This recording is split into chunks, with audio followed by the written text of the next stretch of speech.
laying it up. Keep it laying it up.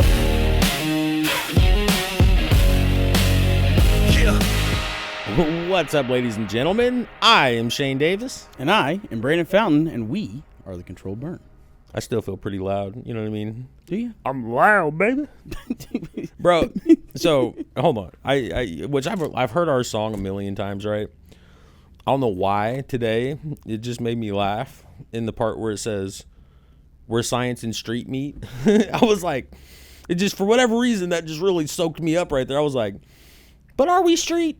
There's a part in there that I don't know what they're saying. Well, here's there was definitely times in our lives where you might could have called us street, but yeah, it's been a while. You know, it's been a while. Like, you know, we've been cops are watching this or something. We've been living a little suburban for the last decade or so. We're definitely well removed at this point, but right. Well, a time where we're both had some pretty sketchy shit going on at some point. It's funny because it made me think the other day on Facebook. Which, here's the thing, bro.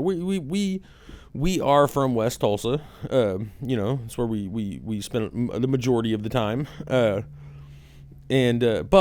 there's there's some legit West Tulsa, West Sider pride. And for a long time, anytime I seen West Siders, shout out, I was happy to shout out. And I'm not saying I'm unhappy. I just, I'm at that point where when I see those, I'm like, God bless y'all. Man, in a group of West Side friends, it's like, West Side? But, I don't just because incorporate that into my daily shout-outs, you know what I'm saying? Well, what's a bummer is the only time you ever really see the whole everybody is like at funerals. And so it's kind of, Well, and also, dude, West Side's kind of changed a little bit. I mean, not a crazy amount, but it's just different. I mean, because you're not there. I guess. Like I went that way last week to see some family, and it's still pretty. Yeah. The old Quick Trip on 33rd, still a Quick Tripping on 33rd. Like what I don't get is I'm glad, especially as a guy that is strong in his faith, and I'm glad that I've lived all the experiences I lived. There's definitely, I'm not one of those idiots that are like, oh, I don't have any regrets. I regret some shit, let me tell you. No, we did some dumb shit. I could go back in time, and there's definitely things I would change. But I don't, none of it is I don't regret it to the point where it's it ruins my life today. I'm glad for the experiences I had. Yes, I probably would take some of them back, but, now I'm able to, be more aware of certain situations. I can help people through certain situations because I've got to live a lot of it. No, having perspective. A lot of life, bro. You've definitely, because, I think we've said this before, but it's one of my things that which here's the thing. God forbid, right? Yeah. Because it would be, it'd be awful. I don't know what we're God forbidding, but I forbid it too. Well, it'd be awful. Trust me. You'll agree. But okay. I've always told everybody that is closer in our circle. I'm like, when the day comes that Brandon Fountain leaves this planet, his funeral is going to be obnoxious. You're so jealous. It's not even that. It's just I'm going to be fighting people off because you've done so many different, just weird things. Because you're 0 to 100, right? So anytime you find a new thing, you're all in. Well, you will become a master level of whatever the weird thing that you've decided, you're kind of a snake expert. It's kind of ridiculous. I thought you were about to call me a snake. I was like, fuck you. Well, you're an ordained minister. You married me, right? You didn't marry me, but you married me. You're my wife, right? It's the closest I could ever get without, having to be gay. You know right, what I mean? Right. Which that's the 5th time today, bud. That's stupid. Sorry. But no, when the day comes, because I'm gonna be, I'm gonna be lost, bro. I'm gonna be devastated. And who says I'm gonna die first? Obviously, I'm gonna die first. I'm fat. I've been fat my whole life. I get it. All right, here's the thing. I quit drinking, right? So I got some time left. I quit drinking. But just I get it. All right, that's fair. Go ahead and say it. Say I'm fat, Shane. Say it. Hey, man, you're much thinner. That's a left-handed ass. I tell you what.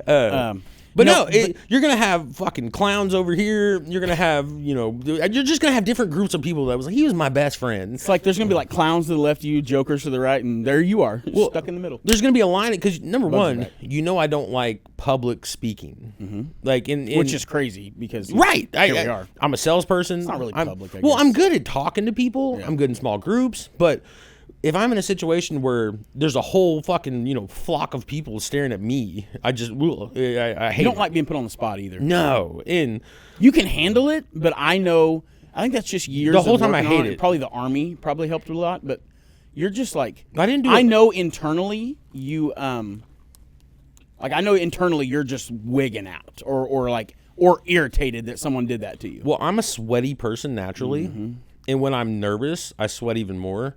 So I know as soon as I start like armpit sweating, everybody sees it. Because how could you not, right? I would be looking at it. I think people don't look at it as much as you think they do. Oh, I look at it. I mean, if they're huge and it's like clearly obvious, then that's one thing. Well, and then what's the worst is when the people are like, "Are you okay? Or you got this? You can do this." And it's like, stop! I'll kill you. Yeah, stop! Give me my bow. I don't need your rah rah. Yeah, let's go escort that lady out. No, but I'm just more. I've had more diverse groups of friends. Yeah. Like, and I'm not saying like you're not like, you don't have diverse friends, but like you're just more of a no, my circle's small. Yeah. Like I've got a handful of friends that I've had for a long, long time. I'm telling you, I saw it. But I have a big family. Yeah. So I don't need to fill that void, I guess, of like attention, because I've got people that need my attention all the time. Yeah, I've been an attention whore my whole life. Well, if I had no children, or it would, I get it, like, but you started way before me too. I don't have alone time, so there's not. How old your oldest? 14. No, you're a couple years off, bud. She's 16. Yeah, so. Ray is fitting to be 17. Yeah. Bray is fitting to be 16. So, Dane's fitting to be 15. Going Bray, 16. So, you started 8. Well, I can't math. Yeah, you started, call it 8 years. No, he's young. Yeah, you had started 8 years ahead of me. I mean, I'm glad that I know it was getting me too. I had a lot of good experience because, that was a time where me and you were pretty much living together a whole lot. No, there was a point where it was, especially with me, you, and Dane. Yeah. There was a period of like 6 months where it was just us three. Mm-hmm. And I think we imprinted on that boy because the kid's rough, dude. And it's funny because he fell in love with jiu-jitsu. He's in high school wrestling now. He's doing good, dude. No, he's a beast. Oh, dude. When he was remember, dude, when he was, 6 months, a year old, whatever, like, he just wanted to fight us. And you would have to knock him down, and he'd get back, he'd just keep coming and coming and coming to where you're like, dude. Like, so when you were with your second, I don't want to sound corny here or cheesy, but trashy, but when you were with your second baby mama, you guys, I don't know if you remember. Westsider. Yeah. When you were with your second baby mama, you guys wanted some, because she had a couple kids, and then you had a couple kids, so then y'all had a flock together already. Mm-hmm. But you guys really wanted to get out. Y'all needed it, and your sister and your mom, I don't think, couldn't babysit or whatever. So you hit me up, and you're like, "Hey, man, is there any chance that you'd watch the kids?" And I was like, "Yeah, I got you. I ain't doing shit." And so I come over there, and this was at one of the times I think I was not living, because I stayed at y'all's house a little bit. When you and her were together, but it was a very short amount of time, yeah.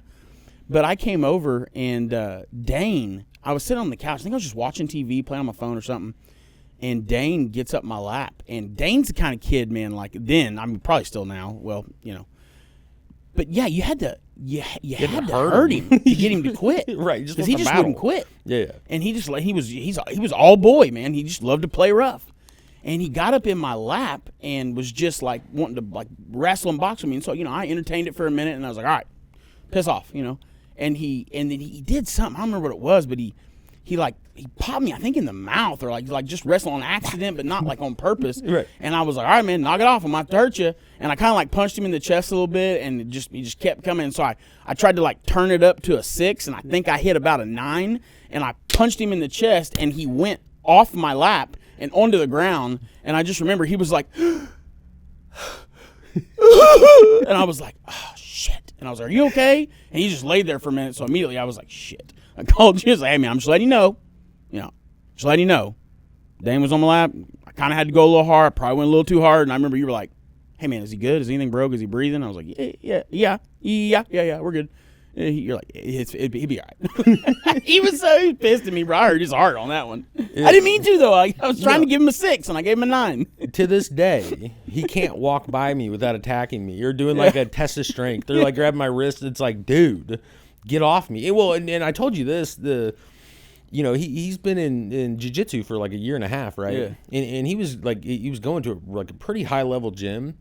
Like for example, he went to like a not high level, like a Planet Fitness jiu-jitsu place kind of. Yeah. And went in there and worked everybody. And I was like, oh damn, like okay. That's crazy with having just you being his dad and you loving like mixed martial arts. But still, that doesn't. I haven't pushed him into it. Yeah. It's something that he just really kind of begged for and wanted and worked for. And I just mean like the natural ability at it. Like he just got good fast at not a high level place. Like he did good. He's got heart. Yeah.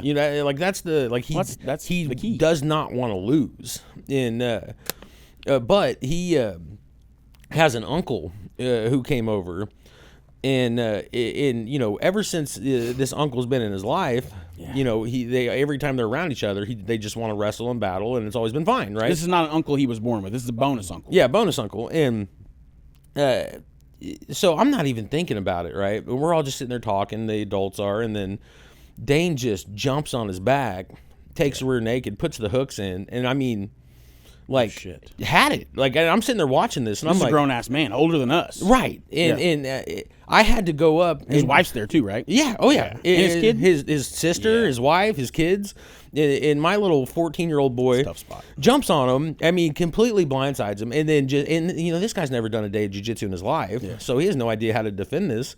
So, I mean, Dane's got him. He's got him dead to rights if he wanted, and he was going for it.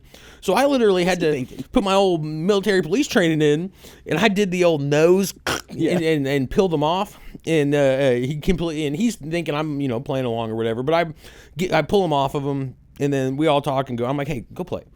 And after that, I had to sit him down. I'm like, dude, like you have skills now that you can't just do that. Yeah. Like, especially to somebody who has no idea that you're about to attack them. I'm like, you have an ability now that if people don't have that ability, like they can't defend themselves. Yeah. Right. And if you do that to a grown man in front of his children and wife and family, like now you put me in a weird spot. Yep.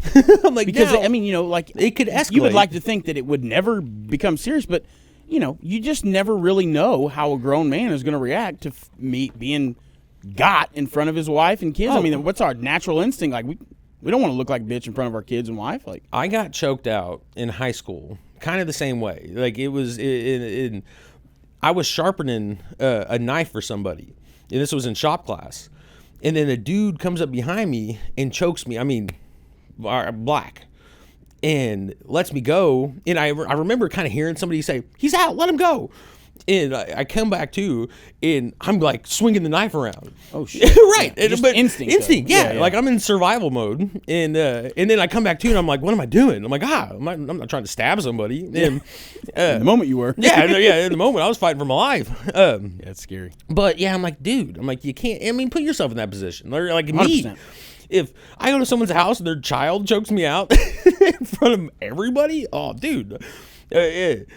I'm not gonna be happy about it. I'm probably gonna punch him in the nose and then start a whole thing. To deal with it. Yeah. You know what? I was just thinking. It's I don't know. I've been doing it because of this. I do security for my church, and one of my not quite as good a best friend as you, but shortly thereafter. Have you been practicing Krav Maga? You look very Krav Maga. Krav Maga. It's Kali. Dude. Here's the thing, man. It's not like I don't know what Krav Maga is exactly. I think is that one of the like phony ones, kind of. Yeah. What's the other one that's really phony? Like Taekwondo. No, it's not karate. But no. Oh shit. It's like the Steven Seagal one. Yeah, I can't remember not what it's judo, called. but no, Aikido. Yeah. Just the hand shit. Yes, smoke and mirrors. I mean, I'm sure there's like some there's whatever, there's something you can take from every discipline, and that's how you got to the UFC. There's something you can take from every discipline, and if you can mix them together well, you can be a killer. Like Stephen Wonderboy Thompson is like a Taekwondo karate guy.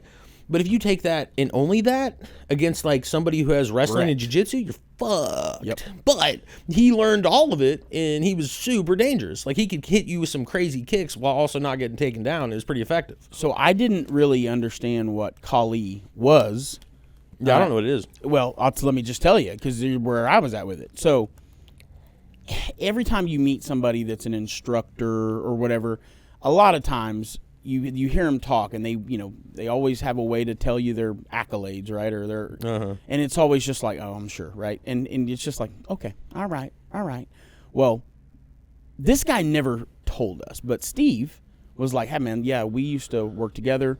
We used to train like police, OBN specifically.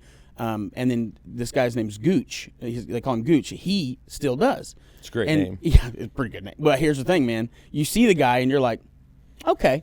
He's a Gooch. And then you like train with him and you're like, oh, okay. All right, it's for real.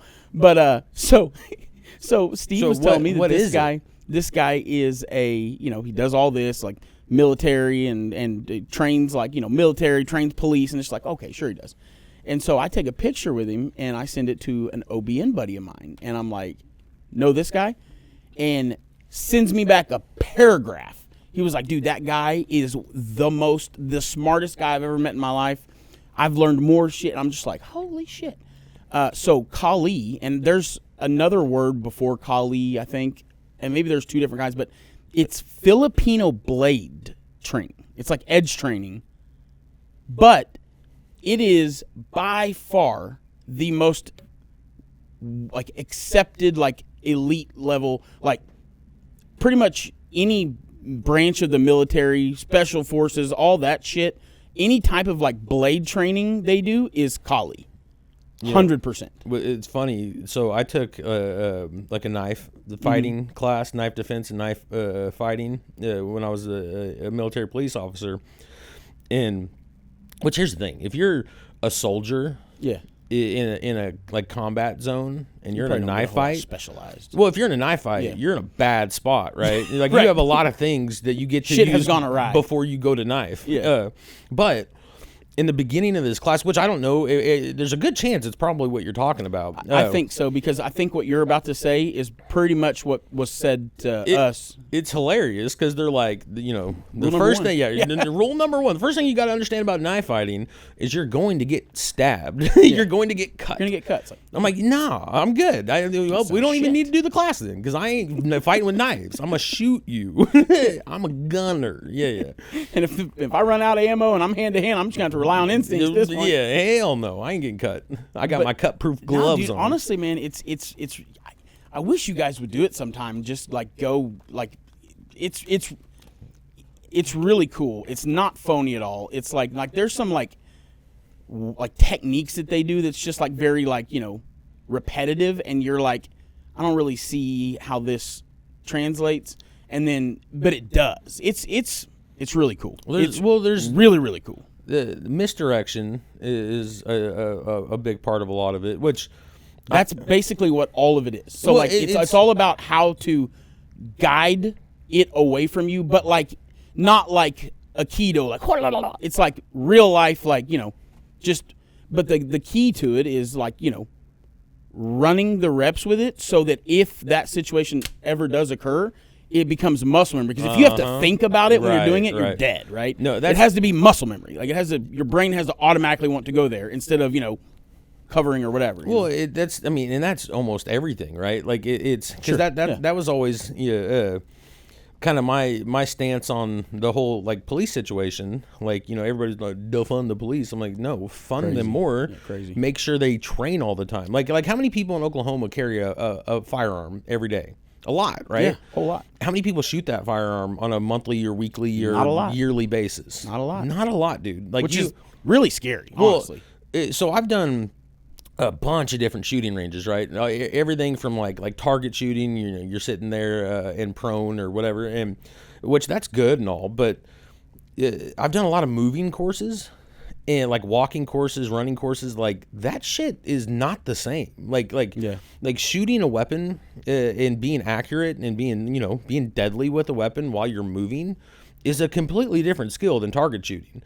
And if you've only ever target shot with that one eye closed, you don't know how to shoot. I'm sorry, but you just if you're going to actually be in a real life situation, or you're a security guard, you're a police officer, like the potential for you to be in a situation is really high. You should probably be firing that weapon a lot. Yeah, Mm-hmm. I mean, and dude, if I could just say, and I'm definitely no expert at all. You're by far more expert at weapons than me. I mean, I like guns a whole lot, and I know a lot about them, but dude, I haven't been to a range in years. Yeah, but you know what I'm saying? Overall, So you've definitely probably had more range time than me, though. But what I will say is, I don't close an eye anymore. And if you are closing an eye, you shouldn't be at all. Well, you should be able to acquire quickly as possible and look both straight down it. But also, that's a case to be made as why. I mean, I think you should have optics too. Like they're definitely much easier than. Well, it depends on what you're doing, right? If you're like hunting, there's a purpose for it. Sure, you're going to 100%. lead Yeah, the target. I mean, you want to be as accurate as possible. 100%. But if you're in a gang war, you better keep both eyes Don't close open. an eye. Yeah. No, for sure. How the hell did we get on this again? Who knows? I don't know. There was a gnat. We're gonna collie weapons that gnat to death. Dude, you keep making me think. Remember the Great Collie? Yes, He's in the longest yard. Yeah, the wrestler. Yeah. Massive. Yeah. What's funny is I think he kind of came after our era. He did. Yeah. We weren't. But we still. I don't really know how I know. Well, you him. knew him because he was in the longest yard, and then sure. I think he transitioned to like WWF or E or whatever. He was in that first, which, wasn't he? by the way, so John Cena. This is How do you not love John Cena, bro? He's a great actor too. He's really good at it.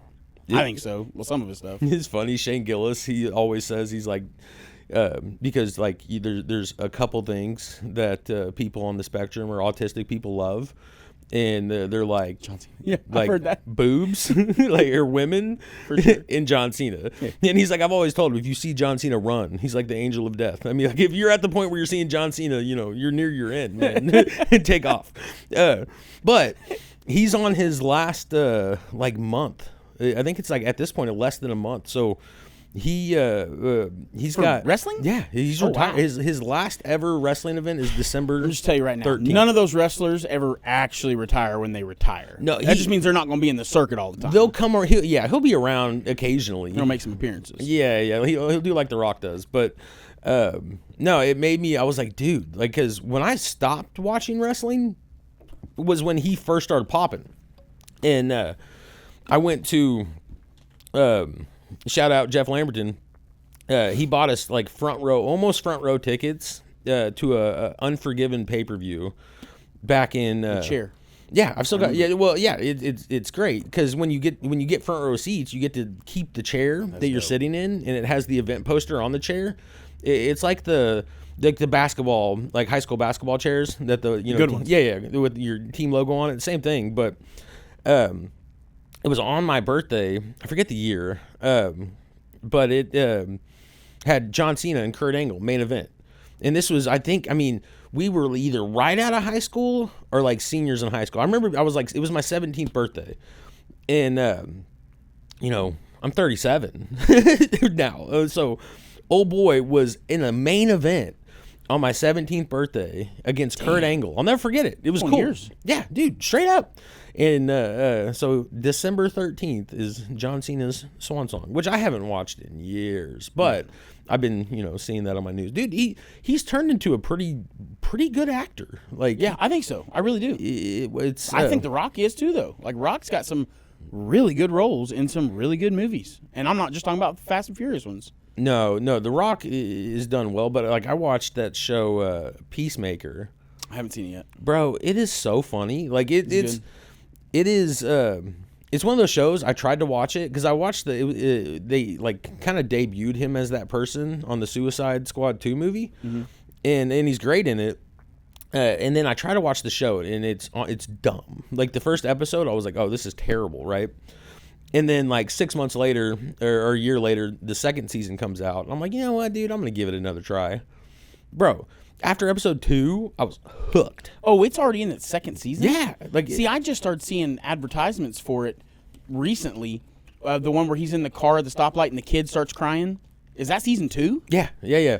So I just seen the trailer when they started the promos for the second season. Okay, Bro, okay. It I didn't know it was is the first so. season. It's kind of like a superhero based show. It's like in the Kinda Batman like world. The Boys. He's a jackass. Yeah. Like his character is Like dumb. Yes. Easy killer. Right. Easy, Hoss. Sure, we're gonna do a live Cowboy Cup? right. But he's it's so fucking good. Like it's so funny. And the guy who made the Guardians of the Galaxy movies and the guy who made the new Superman movie, James Gunn, he's the guy who made the show. Okay. And so it's like well made. It's hilarious. And I like the Guardians of the Galaxy. I haven't seen them. well, you don't have to know. You don't even have to know anything about superheroes to watch the show. Like it's just cool. It's the best show, dude. Like and it's a real Marvel or DC character. yeah. It's somebody I never heard of until they put him on a screen. Bro, but in my name, can you do me a favor real quick?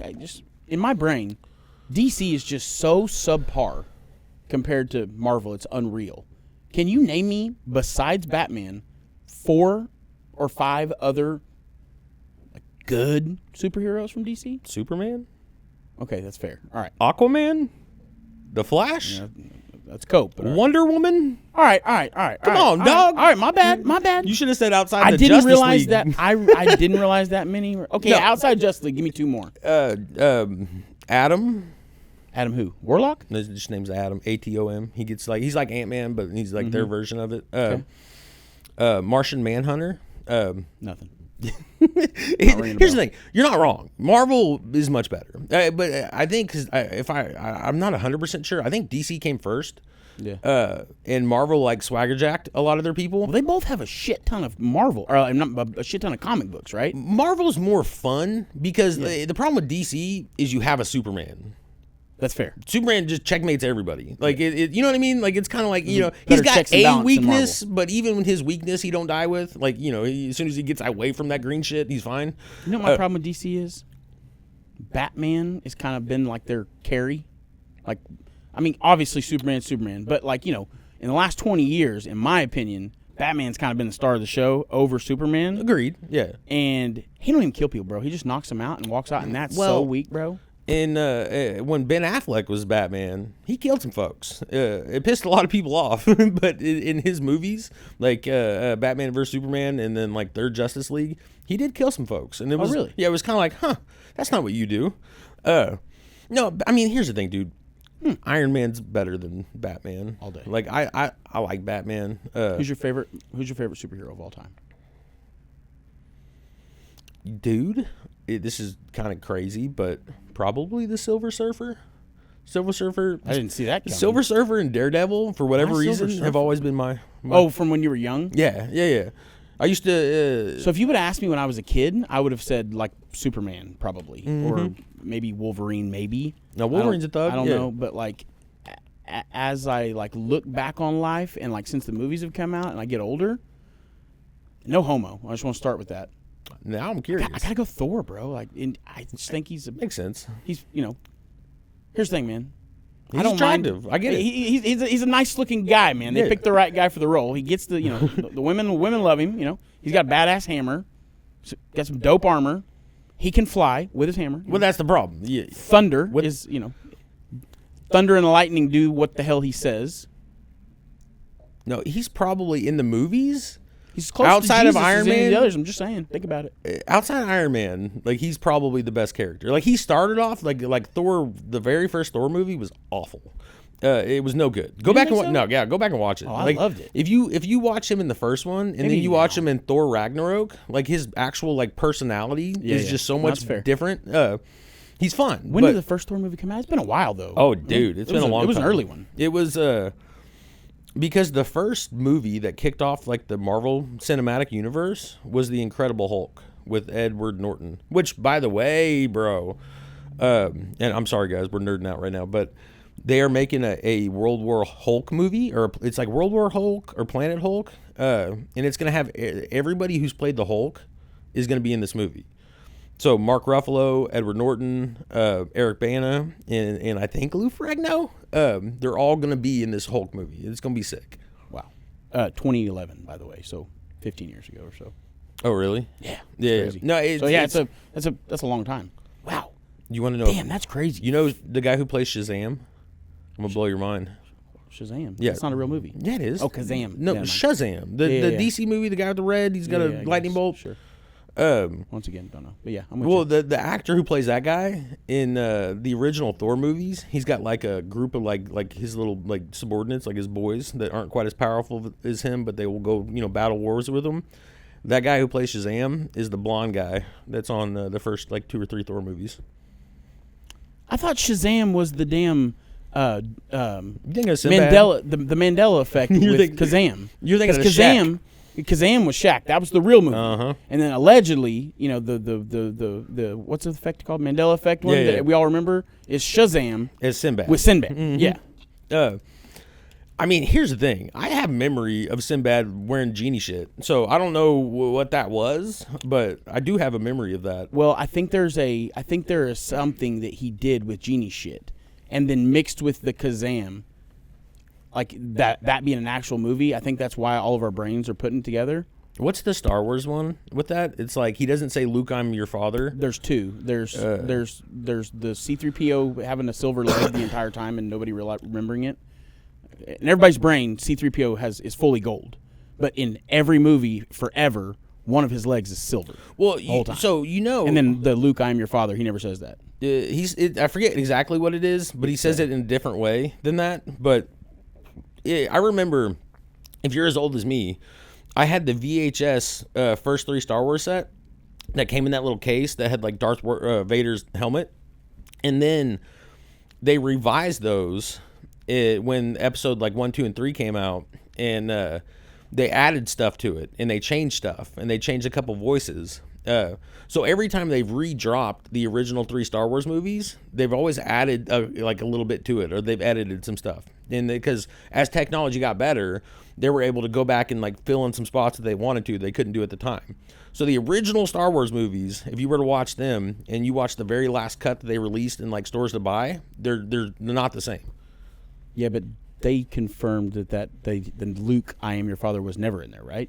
But remember the second one? He's like hanging from the thing. He says it in a way, but so he says the Mandela effect, and then we should probably move on. But you're right. He never said the world remembers Luke, I am your father, but it was never that. It was no, I am your father. Right, which is bullshit. Never said Luke. No, bro. Right. What happened is they've got that particle collider bullshit. Telling And you. they smash it together and things get weird. Like, it's either HARP or CERN. I'm not sure which one. Maybe both. Well, dude, I read this thing the other day. I was going to tell you because it blew my mind, but I sent it to my wife. I was like, dude, this is crazy. So, okay, you sent it to her, but I mean, that's right. Yeah. There's a bunch of like clocks like that are like within like milliseconds of what the time should actually be. Like there's nuclear clocks, the legit clocks, like the clocks that you're supposed to set the times by. So sometime it was either this year or last year. I'd have to go back and reread it, but don't say it, bro. We lost 1.7 seconds of time somehow. Those clocks recorded a 1.7 second pause across the board. They all did at the same time. For 1.7 seconds, time stopped, which it didn't stop. It kept moving. Obviously, as far as we're all concerned.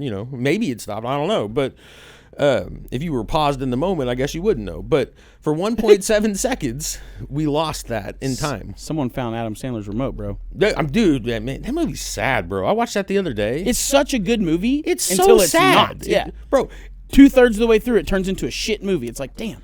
It's so weird, man, because like I'm not a super emotional person. Like I I can get hot and cold, but as far as like crying goes, like I don't know what it is, dude, but the older I get, the more there's like moments in movies that make me like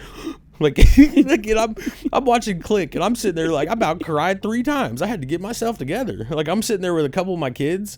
And like I made that, and like one of my kids looked at. I was like, "That's a bitch." Well, I was like, "Bro, you're about to cry. Like, what are we doing? Like, can't do this right now." I was watching something else that was like like a kid movie. Save the Last Dance. Oh, okay, sorry. I haven't watched that in forever. That was a good one. But no, dude, it's funny because it's like I have these little weird moments where I'm like, this is so sad. Like this is bad, man. My first ever like movie that I can remember actually crying to was The Fox and the Hound. Like, Right. dude, I bawled like a baby at the end of that. Just like them driving off and it's Bro, that When You're the Best of Friends, the song, that was our ringtone for a while. Remember that? When you're the best of friends. That was our cell phone. Is that from Fox and the Hound? Yeah. Oh. Yeah, straight I up. did not know that. Yeah, that's How about that? yeah, no, Fox and the Hound's a classic. I didn't even know that. Really? I think my brain's thinking of something else. You're thinking of Not Robin Robin Big. Big, Yeah. No, that When You're the Best of Friends. I'm gonna have to play it. I'm gonna write it down. I don't remember that. Well, on your new cable service, if you scroll down through the middle there in that EIO, there's a Disney movie collections, and that is in there. Hey, by the way, there's also we were just talking about. There's another. Oh fuck! I almost said it, and I didn't want to interrupt you, but there was something we were just talking about, and I was going to tell you. There's a 24/7 channel for that. It was well, basically everything, Star Wars, Everything. all of them. But Yeah. there was one that was more specific. We just said, but anyways, yeah, man. Cannabis. Cannabis. yeah. Weed. What's up, my 36 minutes in, we should probably start talking about cannabis at some Bro. point. We do have a lot. We had a few things we needed to cover. Maybe we'll have to skip one or two of Well, them. so the big thing right now, right, that everybody's like, is the farm bill, right? So our government has been shut down for like what 41 days, which I think is Something historic. stupid, yeah, it's for sure. Yeah, I think 20 or 31 It was- or it was in the 27 30s. Yeah, Yeah. was when it broke the record. And a part of this spending bill that they're trying to agree on, which I'm pretty sure they have, like they were supposed to be voting today, like around 4:00. So I think during while we're shooting this podcast right now, and this is Wednesday the 12th of November 2025. I think we should be they should have voted on it by now or be voting on it. But probably by the time we're done, we'll be open. no, it was so 31 days was the record. 31. Yeah, and Trump smashed it. He's been smashing records. You know what I'm saying? But a part of this the spending bill touches on. So in 2018, during Trump's first administration, they passed the farm bill, the 2018 farm bill, right, on hemp. The problem with it is there were some pretty egregious loopholes. Yes. And we know a lot of people that, for whatever reason, couldn't make it in Oklahoma cannabis, got shut down, whatever, and they immediately pivoted to selling in Texas because there's about 1 billion, hemp dispensaries in Texas. But the way it's written, I mean, you can you can put out stuff that gets you high, and I guess that wasn't the point of it, right? So, in this farm bill, they're looking to basically redefine the rules of that. And the way that we understand it is when they redefine those rules, it's going to effectively kill the THCA market, right? Yep. So the loophole is, and by the way, I just wanted to say this really quick, but under Trump, so in 2018, the government was shut down for 34 days. That was the longest until recently. And then outside of Trump, the longest shutdown in history was under Clinton in 21 days. Obama had a 16-day shutdown. Look at our prompt. We have a prompt. Yeah, we're 42 days and 18 hours shut down at the moment, and we have not voted on it yet. Okay, but Farm Bill. So, and if you guys are in Tulsa, and you're on Facebook, you've probably seen a news story that was ran by Fox 23's Jana Clark. Oh, it went viral. Yeah. It went viral, yeah. And so she has a track record, she's kind of their investigative journalist. That's kind of what she does. That's more of her bag, her lane. So I'm actually friend/family with Devin Lyon, with Fox 23. That is Samantha's cousin, and he's a great dude. He's a legitimately good person outside of. He's a good person inside of work, but I bet he denies that. Probably he should. If I were him, I would deny it.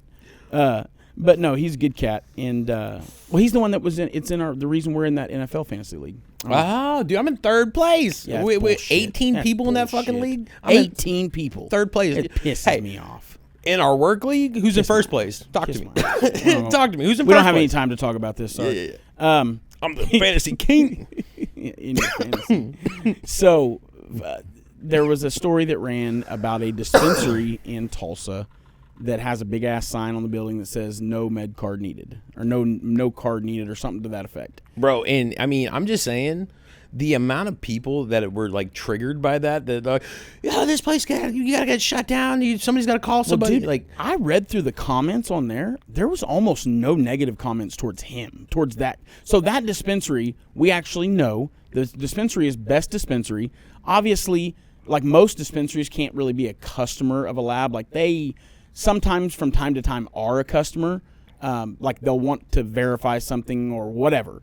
But for the most part, dispensaries are never going to be a customer of a laboratory. However, this particular dispensary is vertical, and he has a processing license as well. And he tests, he makes a pain cream, and he tests with us. I think he actually makes both. I think he actually makes a metric, like OMMA license, like Delta 9 real weed pain cream. But I think he also does, I don't know if he does a Farm Bill cream or not, but the whole point of that story is that he has and his name's Chico. He's a good dude. He used to be a boxing promoter. Have you ever been into shit? Bro. Super well, cool. you know me. That's my bag, right? Yeah, and super cool. I've known Chico like pretty much since day one of me doing this. Like the first few events I ever did with Keep Cola, like they were at Chico's place.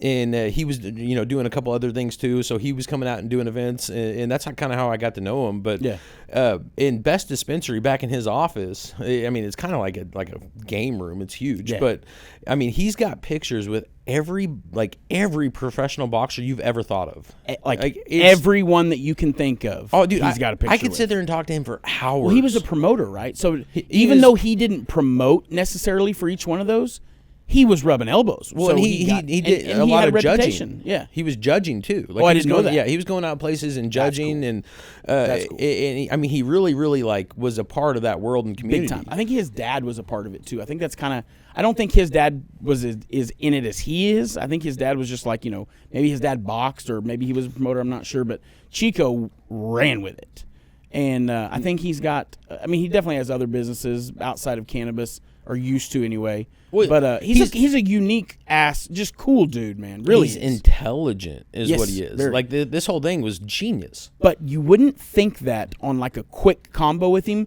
because he's not in a hurry to talk. Talks kind of slow. He's very reserved, kind of. Now he does like to floss a little bit. He always got him a good looking car. He's got a chain. He's got the hamburger meat sticking out a little bit. Like a good looking woman. Yeah, he's a thug. Yeah, he's a thug, man. I gotta give it to him. Like I aspire to be. I hope when I'm in my 60s, I'm cool with shit like that too, right? But yeah, so he's got this sign up that says no med card needed. Well, Fox 23, Jana Clark got a hold of this, and I assume they just thought that it was basically somebody advertising that they would sell you cannabis without a license, which right. That's the mark. That's wild. That's everybody who read that, because it says no med card needed right next to Best Dispensaries, right? Right. So, So the way he's got it set up is now. Let me preface this by saying, and we're not attorneys, folks. We're not. So right. We may be wrong. So do your own research. But as of at some point, I don't know if the rules have changed, and I'm pretty sure they haven't. I think they've actually gotten looser on it. You do not have to have a med card to go in a dispensary. However, most dispensaries will not let you into the dispensary area without a med card. Some will, some won't. Some will let you bring your kids in with you. Some will not. There are rules about it, and it used to be I don't think you could even be back there. Now I think you're allowed to. Bro, because I got scolded the other day, and it made me it was kind of like I hadn't been checked like that in a minute, and it was in the bud tender who did. It was like I'm friends with this bud tender. It was like it was caught me off guard, and I was on my phone when I walked into the spot I go to, and I'm sitting there talking on the phone, and there was like a line of people. And, so you got to keep control. Sure. If that's the rule, right? So I get it. And because they even, when I got up there, it was just me and the bud tender. I was like, yo, man, you scared the shit out of me. You got me like a teacher. What did he say? It was like, dude, my bad. I got to enforce the rules. I get it. But it was like, hey, you can't be on the phone in here. You got to go outside to do that call. And I was like, Like the old Shane Davis in me wanted to be like, yeah, cool, and just keep talking. Yeah, right. But I was like, we're friends. I like, the owner of this place is great. So I went outside and finished my call. But That's funny. Dude. I got scalded. Well, we're the lab, right? We work for the lab, and it's not like we're in a position of power, but like, a lot of people just are really cool and respectful, and we don't, we just kind of, we're not like delivering product or anything. So like wherever we go, it's usually like we're very welcome, and we're not used to hearing any kind of pushback like that. So that would probably also throw me off too, because I remember back in the day when we were repping brands. I mean, a lot of times we went in, everybody was cool. Sometimes they were just like, "Man, we don't want you here." They were like, sick of getting. Well, you sick of getting sold. Yeah, they're getting hit up all day, every day. All day, every day. So I get it. Like especially back when there was umpteen thousand processors, growers. Well, and when we started doing this was so new. Like we both came from a professional sales background. Oh, so bro. we knew the etiquette of what it should be. A lot of people didn't. Well, dude, I remember when the change happened. When we were in it so early that they were happy to see every vendor. Right. And then it quickly went to you don't even try to walk in and sell something. Make an appointment. Right. And we'll call you. Which, here's the thing, that's every other industry. Sure. For the most 100%. part. Yeah, Like 100%. you should make appointments. So 100%. for me, it was just, second nature. Like I was naturally just doing that because I didn't want to waste my time. Like I saw people that I was out big dicking it because I haven't had a ton of B2B sales. That's fair. Before that's fair. I had some, but small amount. I came from an industry where I was dealing with millionaires a lot of the time, and so it's just a different like level of how you conduct business, and The etiquette was a bit different. yeah, but that also set me apart because I naturally just continued with that etiquette. And I was watching people around me, like, it's one of those things. Like I used to teach like leaf link classes for people, because I like the first few years we were doing this, I made so much money on leaf link. You taught me, dude. I would literally anytime I would bring in a new hire, like I would run a class. There was different companies I'd go to. I had customers that would have me teach this class because I had a whole sales team of people that. When you're on commission and you're a salesperson, like it's up to you, right? Yeah. It's eat or die. Yeah, just say don't kill, don't eat. Right. And so these guys are just putting miles on their cars. They're driving everywhere. You're stupid. You're only able to hit so many people doing that. And then, if they don't know you're coming, you're not No time really. management. Well, yeah, when you're not talking to decision makers and so I was also like running like the production of this company, running the inventory, running kind of everything, deliveries, and but in my downtime, because money was also important, I would sit there off of LeafLink, and I had integrated the OMA list with LeafLink, and at the time there was no OMA Verify or OB didn't verify, and so I would literally I had a phone number, an address, and an email address. And you could also use that Maps? that chimp mail thing. Oh, MailChimp. Yeah. It was Yeah. great. But no, I made more money than my sales team put together for a while, just sitting there in my office on my downtime using MailChimp and cranking out phone calls, and actually making like hot leads. Yeah. Then go see them. Yeah. Well, and that's also smarter too, because now you're not just giving product away to Right. people that Right. potentially had no intention of ever Well, purchasing. before Metric, that was kind of the game. Like it was like you just budgeted you just samples. throw as much as you can at people and hope they like it. And we came from a position to where we were like repping like kind of a mid company, right? And so you you fall into this problem of you're giving out samples, and then it's such a competitive market. If it's not perfect, like you're just giving away money. Yeah, you're just like pissing it away. it's one of those. If you don't have a niche item, you're just kind of melting in with the rest of the people. If you're not the cheapest thing on the Well, and market, with us especially, that company that we were with, they didn't have a massive budget. So if we just handed a sample away, we were stupid. Like we needed to make sure they knew the story of the company, they understood what the vision was, or there was 0 point to hand them a sample. And the cool thing with those guys was we did have like a loss leader product, which you couldn't even call it that because there was never a loss on it. But but you weren't moving a ton Margin of it. was So, but it was such a special thing because it worked great. that, I learned real quick. Exactly what you're Lead with that. Find the person who could really benefit off that, because they will, like, right there, live action. And then you can kind of trickle all your other products What's in. so funny is I got my foot in the door by showing that product, and a lot of times people would never buy that product, or they would never reorder it, just because you could explain it well and the people would love it if you explained it, but once it was there, they couldn't sell it. No, because they're also not Talking about letting the twist? people try. Yeah. It's such a, and I'm not going to say what I know on it, but it was one of those things that, because I still use it. Like, it's great. Like, You still have some? Yeah. Is it all old? No. I got new ones. I got you. But it's a great product. But I have another friend that makes a similar product, because it was always like a family recipe type thing. We never knew. Oh, you're talking about the lotion. Yeah. Okay. And I finally learned what makes it effective, and I was like, Venti Grande. I was like, The whole time I was talking about the sap.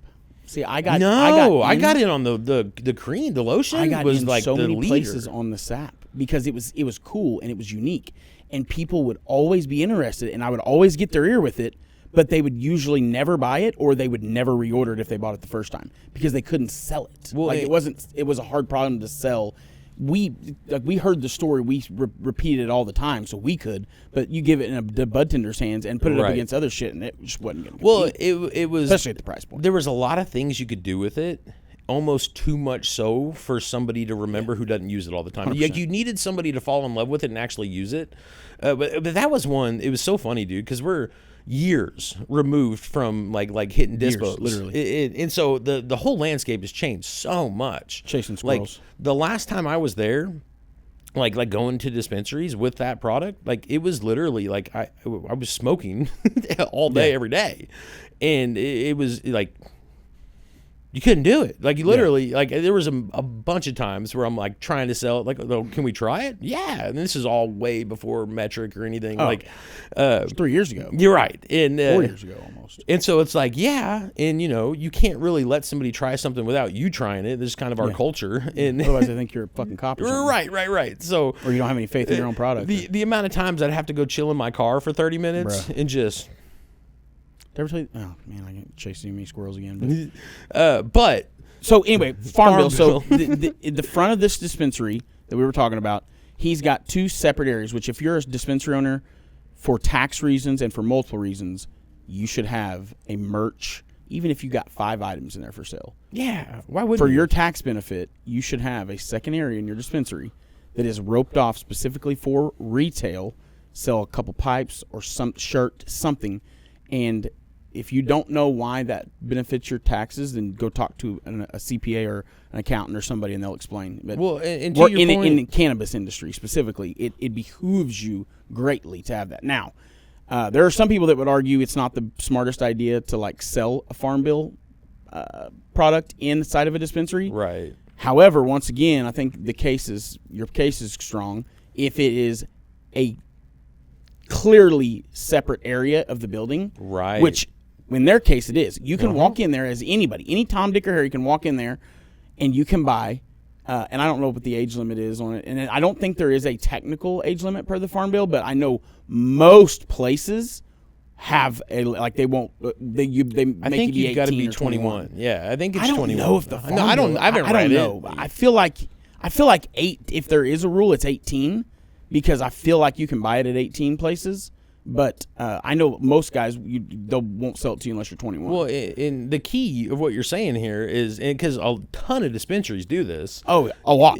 Almost all of them. When you walk into a dispensary, a lot of them will have almost like a Sally Port room, like the front desk room. And then there's a locked door once they check your information to go into the dispensary, right? Yep. So in that room is where most of those places are selling their CBDs, their THCAs, their Kratom's, like that's all in that front room. But that's not exactly how it's set up there. So you walk in, chairs in the front, desk.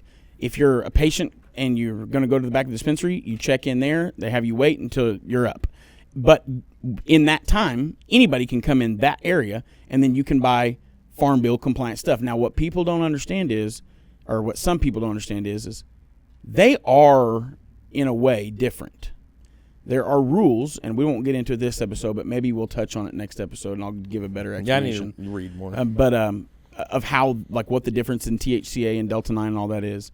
But you can go in there and you can buy Farm Bill compliant THC, which is THCA, Delta 8, and then other even non-intoxicating minor cannabinoids, CBDs and CBGs and CBLs and stuff like that.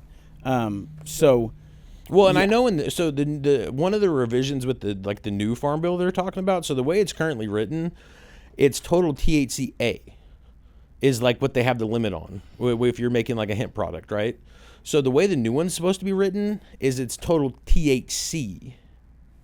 So they take away that specific THCA and they make it total THC. So in like the THC Z's, P's, V's, all the all the weird ones, because that's kind of how they get away with it as it is they're not counting all those other ones, and there's a handful of those other ones that are also psychoactive, right? So and that's why they're saying it's basically going to kill all these gas station weed things, because and that's the word on the street is all gas station legal weed. Because everybody's kind of hip to it now. They know, like I know people who have jobs to where they can't get a medical card and they can't smoke real like cannabis. So they buy the gas station weed stuff because technically it's legal and they're allowed to. Which I've always cautioned people. I'm like, hey, just so you know, like you're not completely out of the woods on not failing a drug test if you get hit with a random drug test. Oh, no, you're gonna fail. Right. I mean, like it's. If it's THCA, you're 100% going to fail. Right. Now, I don't know about some of the other ones, but for sure, because THCA, if you go look at any COA right now, that's flower only, right? Uh-huh. Most of the THC content in flower is THCA. Right. There's very little Delta 9 because it hasn't degraded. Time, temperature, sunlight will change it from THCA to D9, which is kind of how this loophole works, right? So per the Farm Bill, like they do it a little bit different, USDA, they come out and they do a field test, which is where you have it tested in the field. Well, if the timing is done right, you can have regular cannabis out in that field. Now, if it's hemp, at any point in time, it's going to pass. But most of it's not. Most of it is regular old weed. Like, if you leave it out there for a full cycle, it's going to be the same weed you smoke on the shelf. It still is, a lot of it, THCA flower is the same weed you smoke on the shelf. It's just when they test it is key. See, and but the loophole, the protection is that if once that field test is performed and it passes, at that point, the way I understand it, if it degrades further past that test, it doesn't matter because the verbiage basically protects them, because at the time of testing, it was under the 0.03% Delta 9.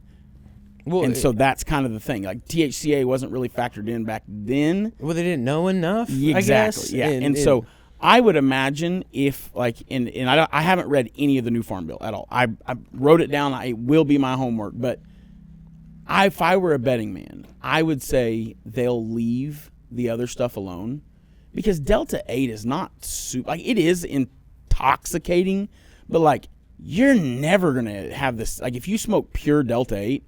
It's worlds different than smoking Delta 9. I mean, it's there. You can feel it, but it's way more of just like a relaxed, like body-ish. It's not really like, well, from my experience. I'm conflicted on it, right? Because I come from like the mind of, should anything like that be illegal, or should you have the That's choice not even a as an conversation adult? for me. And I don't think any of this should be illegal. Well, the problem that I have with it is like with what we do and with what all them Berniacs out there listening and what they do, like this hurts all of us. Like if you can not have a medical card and you can walk into any gas station, even Target, like is talking about selling like the THCA drinks. It I mean, effectively is like killing what we do. Like what we do is we're putting out medicine. That's not medicine. Like you're getting one specific compound allegedly, right? Which we know that goes either way, but it's for me, and where kind of my stance on it, I'm for the revision because at the end of the day, you guys knowingly are hitting a loophole, right? So, and we know, I mean, dude, how many people got shut down for whatever, shady business or whatever in Oklahoma, and then boom, pivoted right to that under the same property, the same, you know what I'm saying? I'm trying to call anybody out, but it's like, so many people growing it, shipping it down to Texas, Houston, Dallas, which Dallas has got a poppin' weed scene, and it's fully illegal there. Well, I don't know if it's fully. I think there's some kind of medical market, but I'm gonna give all you potential runners out there just a little heads up because a little birdie told us, man. So we have a couple friends that's what they do. They work the border, right, from Texas and Oklahoma or you're whichever talking about direction. OBN? Yeah. We went to school with a guy that works interdiction.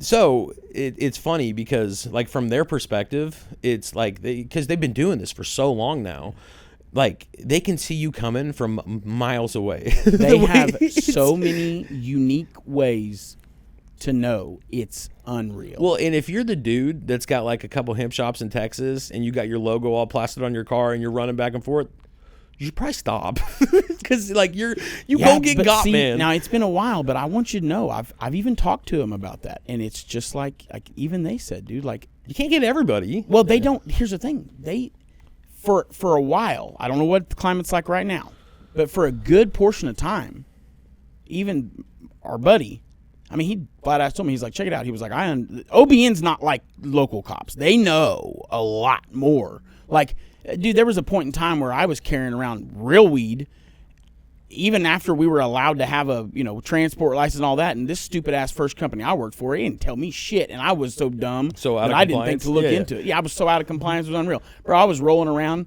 70 pounds of weed, vacuum sealed in a black tote, no lid, spilling out over to there, and I had a paper transport license only. I didn't have an agent card, and they existed, and I got pulled over twice that I can remember, and I handed it to the cop with a handwritten manifest, and they were like, "Okay, perfect, all good." No, in the first couple years, because that was prison time. Oh, dude, I got pulled over a few times, and in the first couple years, if you had like a manifest, allegedly, by the way, if you had like an order form, because off of LeafLink you print off an order form, and then you had like an actual company license, a commercial license, like they were like, okay, cool, like, well, they didn't, there was a period there at the very beginning where they were taking people to jail over it, and then at some point the DAs were like, guys, knock the shit off. Like, told the cops. Like, you remember my cousin's Tulsa County. Yeah. That's what he told me. He was like, dude, you got to have a whole lot of weed on you for me to take you to jail for weed, because they basically get their ass chewed if they start filling the jails up with potheads. You should call him now, since they December 1st, we talked about this last episode, December 1st, that new rule goes into effect on driving with cannabis, right? So it's that one where you can catch a driving with an open container if you've got a vape sit next to you while you're within arm's reach. Dude, I want to see. You should call him because he wants to be on the show and talk about just that. Well, honestly, we have to get clearance. Well, because now they have a clear direction on how to go about it. So before they've never had a real clear direction. We're supposed to talk about that. But now they do. Like now they have an actual path on what they're supposed to do. So you're going to see a lot more people catching charges for how they're transporting. Like you better be on point. If you're a patient, you're not a commercial user, it still behooves of you to get like a lock case and have that not within arm's reach. Like it. Well, and once again, I haven't read it, but I think you're supposed to. It has to not be in the cab at all. I think it has to be in like the trunk. Yeah, it says it can't be in the passenger area or with arm's reach, which would be front or back, anywhere a passenger would sit. Like, technically, you would. It would behoove to put it in the back, because now there's just a clear definition. And at the end of the day, as a police officer, if you don't have a clear, defined set of rules, you're taking on such a liability making any decision, right? Yeah. But once you have that clear path, then you actually have there's law in place to actually cover your ass on how you handle a situation. So I'm just saying, there's going to be we ain't in the Wild West no more. No. Like people are going to get pulled over, and it's not going to go quite like it has always gone since we've been doing this. Oh, and dude, I wanted to mention one thing. Yeah, and this wasn't. I forgot to put this in topics, but I kind of wanted to touch on it because it seems kind of like a big deal. But my pen ready. So I'm not going to, obviously I'm not going to talk any brands or whatever, but I kind of got pulled into the middle of this back and forth between a client, Metric and OMA. And yes. This is something that I wanted to bring it up because you can't walk into a dispensary without seeing a version of what I'm about to tell you. Yep. Like just about all the big brands on the market, y'all listen up, like pay attention to this because you protect yourself. So you see a lot of variety packed items out there, like either gummies with different flavors in it. You'll see like infused pre-roll variety packs with different strains in it. You'll see like dual carts with different strains in it. So I got sent like all the like direct communication with OMMA and Metric and the client. Basically what happens, and we've told a lot of our customers this. I actually like had a conversation about this today with somebody. Anytime you have to make a Metric ticket, because there still are so many of us and there are so few people in OMA that have the ability to check everybody's stuff, and Metric will allow you to not do things the complete correct way. Like it's your responsibility to know how to stay legal and compliant. So when you do make a Metric ticket, what we've seen is a lot of times that's used is almost like kind of like a lottery system to like really kind of peek into your metric and see how you're doing things and see if you're doing things right. And we've seen a lot of people have to discontinue certain items or separate batches or it's just caused a lot of hassle. It's kind of gone in waves on what it was too. It's so straight crazy. Up, like yeah. The rules haven't changed on a lot of these things in forever or if at all. And it's like OMA just randomly decides like, we're going to start enforcing this now. Right. And for a while there, it was batch sizes, dude. Think we had a massive customer. Yeah. Well, in a lot of packages. Had to retest them all. And that comes with if you're making anything infused, like it's which please read this because I'm gonna chop this up. We're not attorneys or compliance people, compliance. If you said that we said it, I'm gonna say you're stupid. You're a liar. If you show me a clip, I'll be like, that's AI. Yeah, it's not me. That's that Suno or Soma, whatever. Yeah. But no. So when you're doing batch sizes, it's predicated off of the potency of the concentrate or oil you're putting in that infused product. 1,000,000 milligrams. And so your batch sizes dependent on that concentrate are going to be different, right? So, but as far as oversight goes, they can't just like watch everybody all day, every day. So when you make that metric ticket, they'll be like, actually, that batch size is over the limit. You got to fix that, blah, blah, blah. Well, my whole point of this is that variety pack gummy and those variety pack products, they officially told this client that is not in compliance. With the reason being that those individual gummies, even though you get a fully homogenized test at the final form package, because that's the rules, final form package testing, and anything that gets tested should be a homogenized, true representation of what that final form product is in its entirety. Their stance on that is even though you're doing that, your different flavors are technically different ingredients, and your final form product is supposed to be one set of ingredients. Which here's the thing. I'm not saying I agree with this. I feel like it's such a wild technicality to sit on, especially a lot of the ways people are making gummies. On a lot of these wholesale gummy bulk packaging, it even when you have a different flavor like a blue raspberry, a strawberry, and orange, the ingredients list is still the same, and it'll say all natural flavoring, right? But they weren't budging on that. So what they're saying is because they're different flavors, they're different ingredients, and you can't make that a final form package. So for me, and I didn't directly ask them about every other product, but for me, in the common sense, playing field that I'm on, when I see those multiple infused pre-roll packs, when I see those dual carts, to me, based on what I read that they said, all of those are not in compliance. if you've got a product that is on multiple shelves that falls into that like mixed category, like double check the rules, talk to your compliance person, reach out to OMMA. Make sure you're doing it right, man, because what you don't want is to find out, at a dispensary inspection and then, catch an embargo or a recall based on a ingredient technicality. But see, here's the bitch with that, right? Every one of those products have been inspected, every one of them.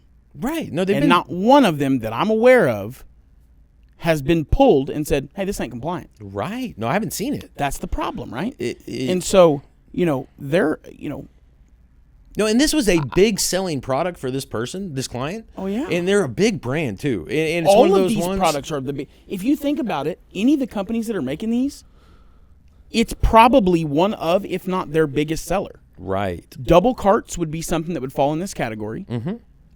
One of the bigger brands on the market. Well, yeah, I was about to say, like, a lot of brands have a double cart, and some of them, that's the biggest part of their brand, right? Because it's cool as shit. I mean, think about it, dude. Like, I have double carts at the house. I love them. No, they're awesome. I think they're great. Variety.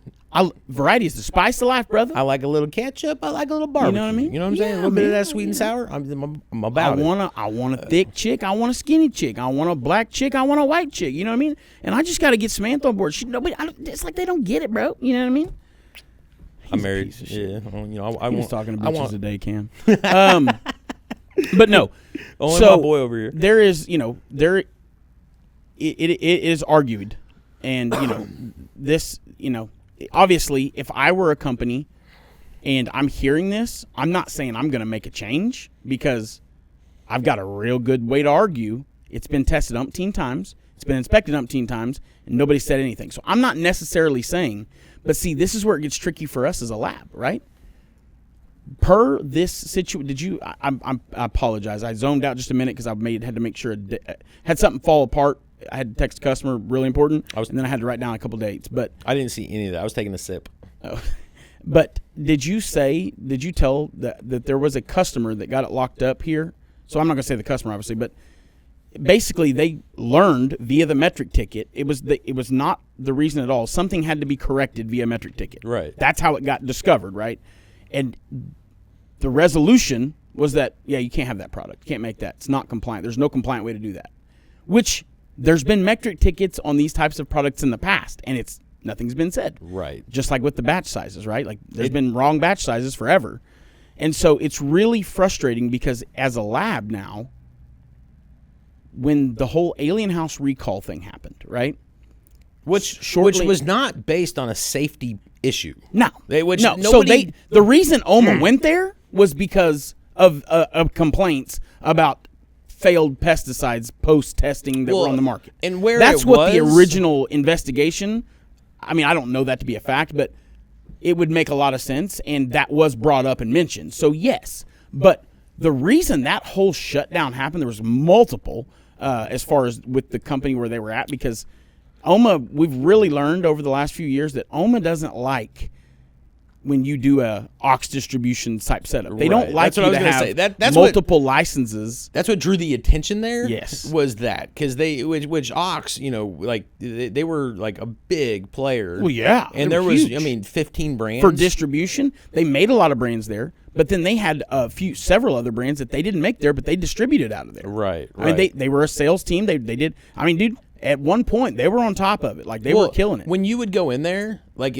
for us, it was awesome because it was like several different companies. Hell yeah, bro! And so one stop, you loving on all of them. Made a bag every time you walked out of there. Man, I'm here every day, man. You might as well just send some samples my way. Yeah, you're right. But no. So we've learned that OMA and OBN really they're not fans of that. And although there's people, and I mean even myself, I would argue like it's not compliant. I don't know. It seems not, OMA's big.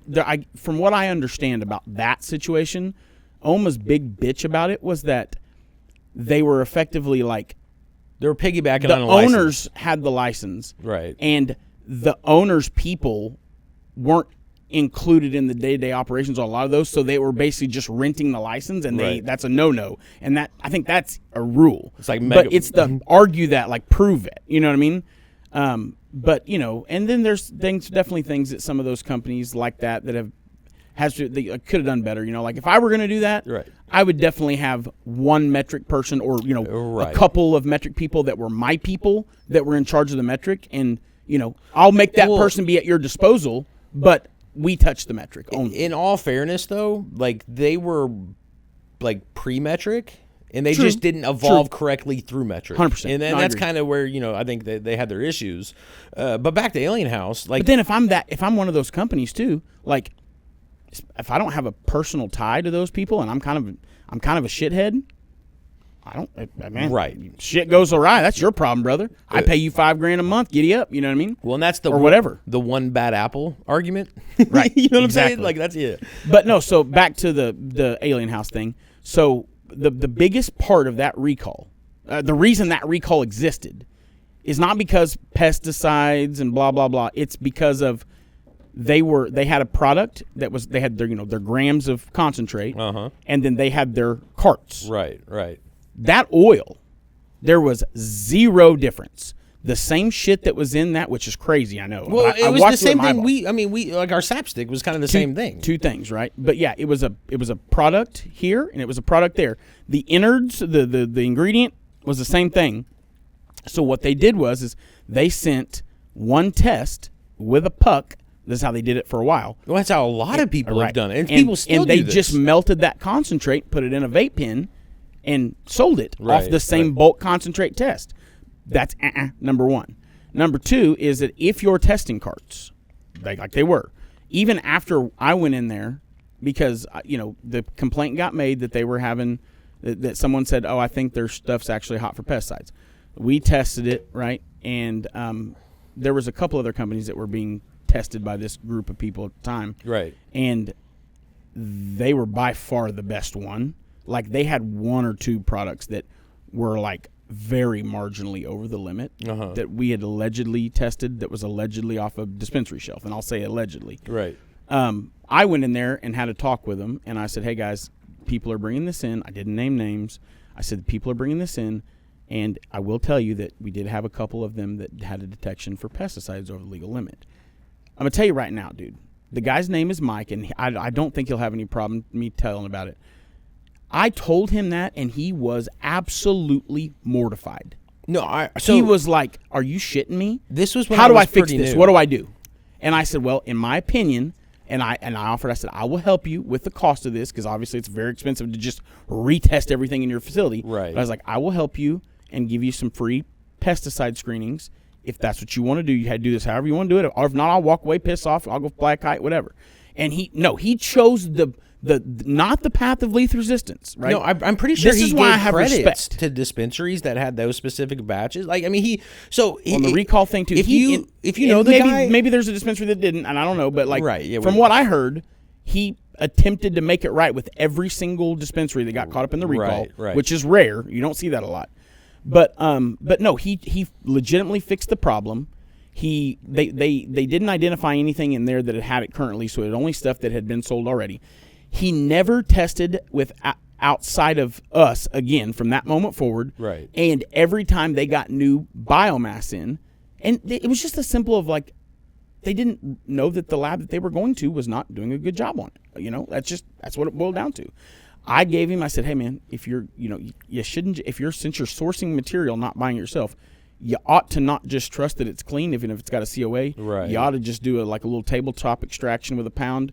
Send me the crude. I'll test it, make sure it's clean. And that's exactly what they did. From that moment forward, they did a tabletop extraction on a pound of material before they ran anything. They sent us the crude. We would test it. Once I gave him a green light, he would run the material and make the product and then send in the final test. And but yeah, I mean, you know, kudos, because you couldn't have handled that situation any better. Well, and everything you just said, none of that had anything to do with the recall. It was literally, it was that was Carts. just sending one cart with the, you know, complete, and then 4 or 5 grams of oil in a container. I understand the want to. Hardware's expensive. Right. As a lab, we hate testing carts. It's a nightmare. It's hard as shit to do. They're not easy to open. They're not. Most of them are not made to be open once they're closed, right? So there's a whole safety issue with our employees opening them, right? Well, and you've got to buy like real good equipment good lab, to make yeah, it efficient, and it's not. We would much rather it come in a dram, Oh, right? but it would save us so much time, effort, and money. Well, Yeah. and since this all happened, and it effectively killed the brand. As much as he tried to save Yeah. it, I mean, it did, and It hurt. And nobody comes out and tells you the reason, or like that doesn't go viral. But it's one of those things. Like, there's still places that will accept those drams. Like, Yeah. There's still labs to this day, because we get a new customer that'll come in, and I'll tell them like, hey guys, I've got to have it in the cart. Well, my last lab didn't. I'm like, right. What? No, I had to tell somebody that was very used to sending the dram in the one cart that was a 0.5 gram cart. And it's like, unfortunately, you've got to send me 20 per strain. I need 10 for the primary, 10 for the reserve. And if you're not currently doing that, just know, like, you could get housed. Not only are you subject to recall because of that, right, but the lab that tested it is as well. Yeah. Because OMA gave us a very brash warning and said, and because we even argued it a little bit, we were like, how is that not compliant? We're receiving one cart, and which when daddy speak, that's what it is. You argue if you want, but there's no point. They said, you're being transferred 10 carts in metric. You better accept 10 carts in person, right, or you are not accepting what you're saying you are, and that's a violation. It's like, well, fuck, I can't argue that. Well, and the person Not when that's it's black and actually white. signing the paperwork, they're taking that liability, that Shit, yeah, changeover. they are. So The owner, the lab director, everybody. I mean, there's right. people that are, and so the reason I think we even got to that is because now as a lab, with us knowing this situation with the whole, we have to evaluate like what's the liability to us. We don't know, right? Like, there's no, are we responsible now because we tested this product and we think that something is compliant or not compliant? And I think where we're at with it is it's had a single situation. We don't know for sure every bit of detail from it, even though, well, and it's we not can argue that we don't. public information, Right. It's directly Until now. You're right.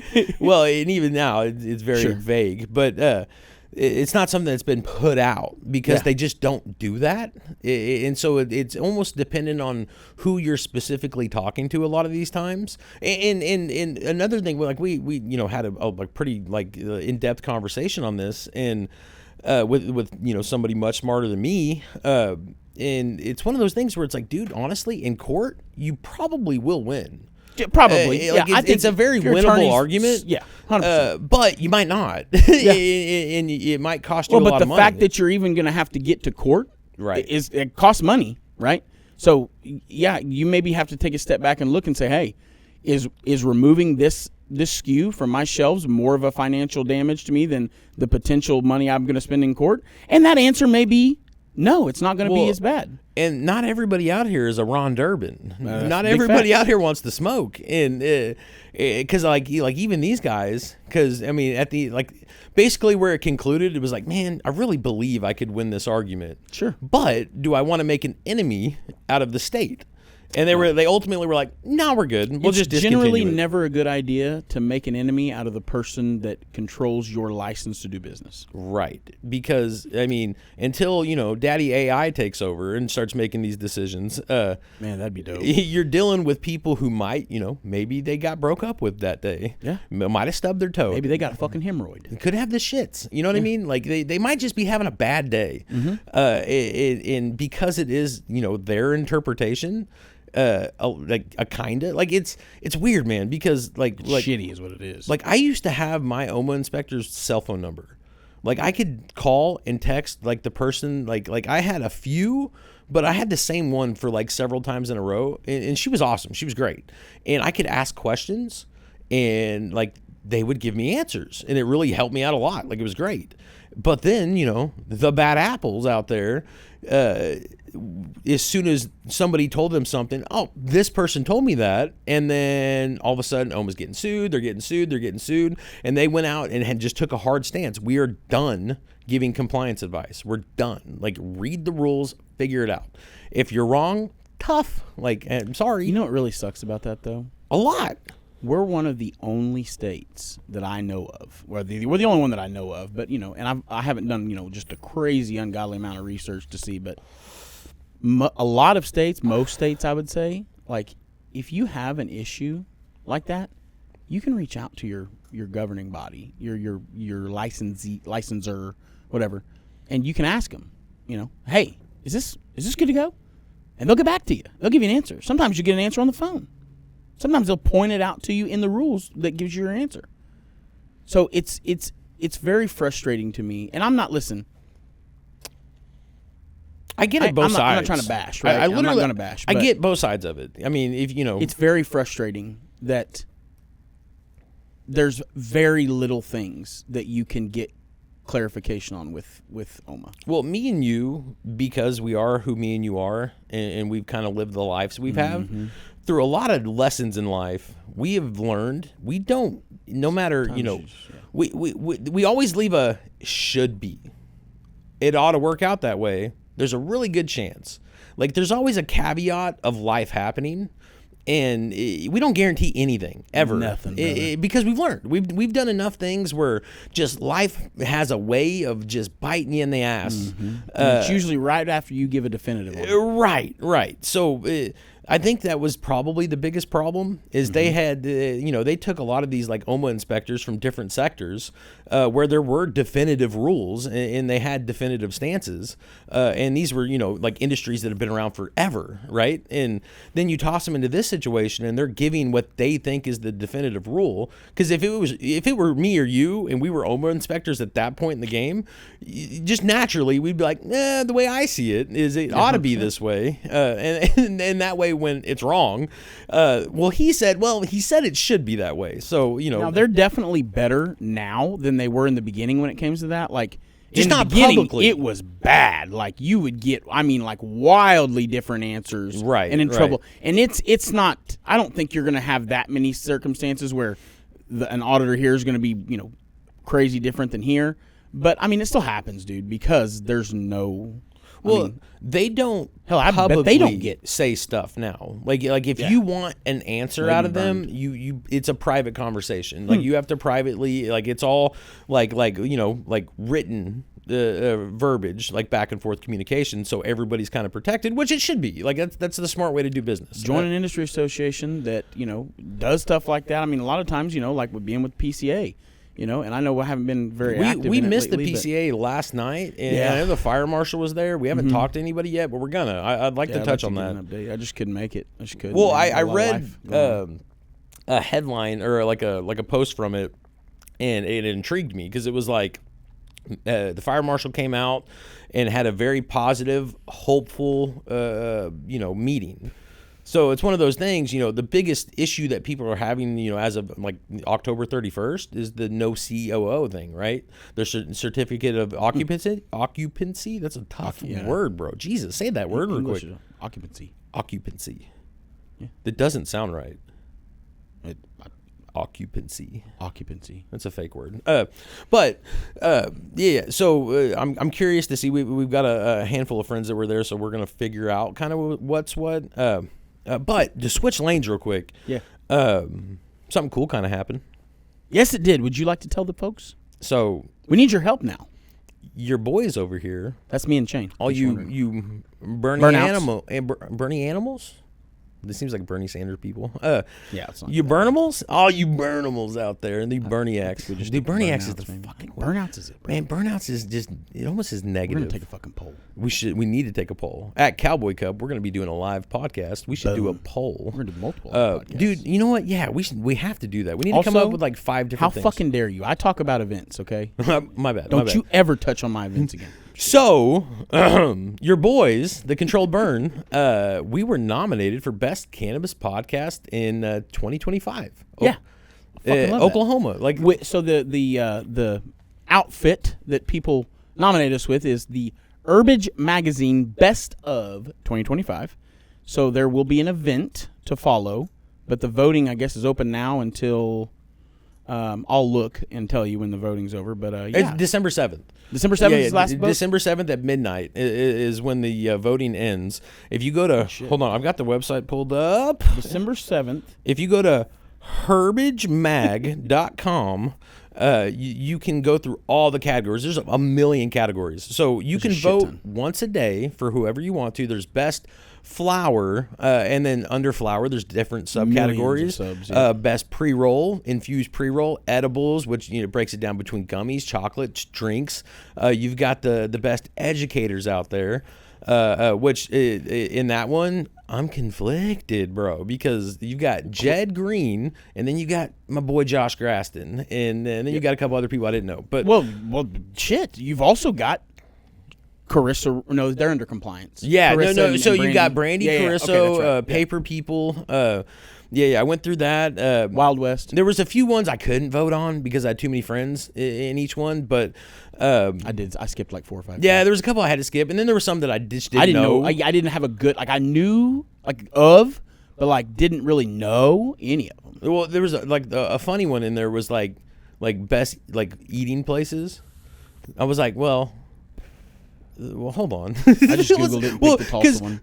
There's a food truck one that makes sense because all the different events we go to, there's like a few of them that are at each one. Yeah. And there's like a couple that I've fallen in love with. There's like one it had like a peach jam grilled cheese sandwich or something. Dog, it was great. Well, bro, I'm gonna tell you so far, and I maybe unless I'm just forgetting, but the best food that I've had thus far out of a food truck at a weed event, Harvest Fest year before last.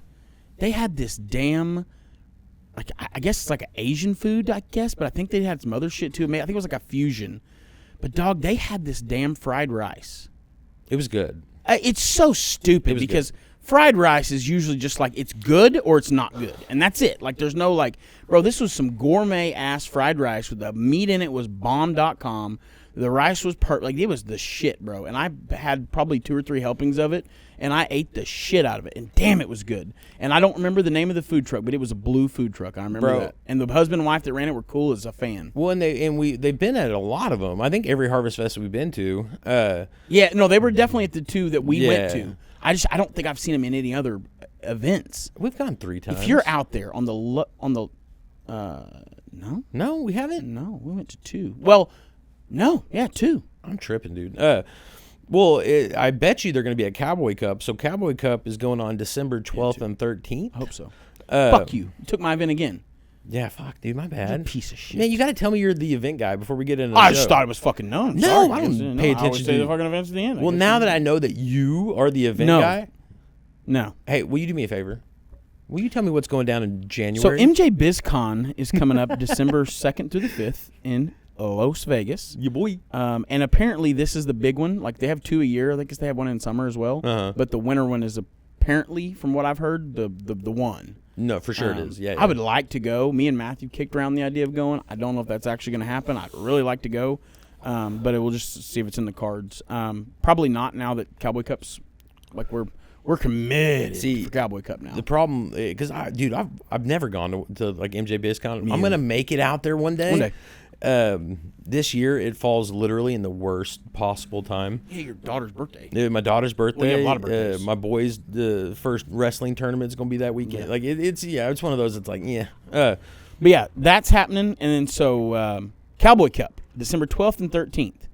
We have got our booth. We got big plans. We got big plans. We're not going to say everything we got planned because we don't really know exactly yet. It's going to be cool. We've thrown some ideas around. But what we do know is that OKCTL will have a presence there in some form, fashion. And if you know anything about us, we go hard. Matthew, the owner, the CEO, he's a bougie bitch, straight up. You know what I mean? And whether business is good or whether business is not great, he always goes hard.